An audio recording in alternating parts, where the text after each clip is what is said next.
Mga returning residents nalunad kan mga colorum na bihikulo dakop kan mga otoridad sa Del Gallego Camarines Sur checkpoint. Mga pasahero piglulunad subuot sa cargo truck antes na ilipat sa colorum na van. Uyan report ni Rain Palino. Nabisto kan otoridad ang bagong modus sa border checkpoint sa Del Gallego Camarines Sur.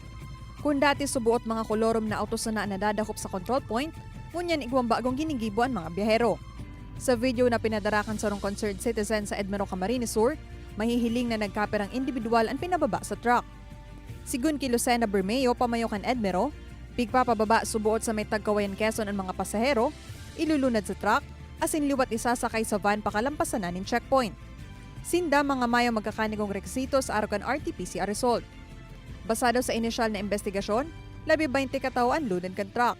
Isang exact figure pero pag hindi mo siya nasa 20 siya kasi ang nakaparadang bandi sa video more than mga nasa tulo.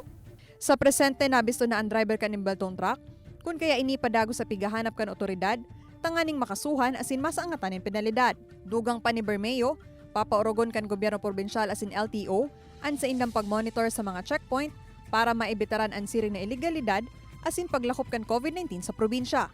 Puon Marso 29 hasta Abril 4, igwa subuot na itala sa border ng 37 na individual na nagpositibo sa COVID-19. Paglilinaw man kan Edmero Camarines Sur, dainda pinupugulan ang pag-uli sa Bicol, alagad igwasin ng pakiulay sa returning residents. Magpuli po sa tamang proseso. Ano po, dahil magsakay sa colorum, magdaraming passing bako faith tunay na RT-PCR.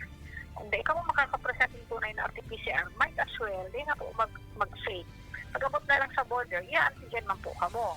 Kaibanan si Gerald Gandia, Rain Palino, Balitang Bicolandia.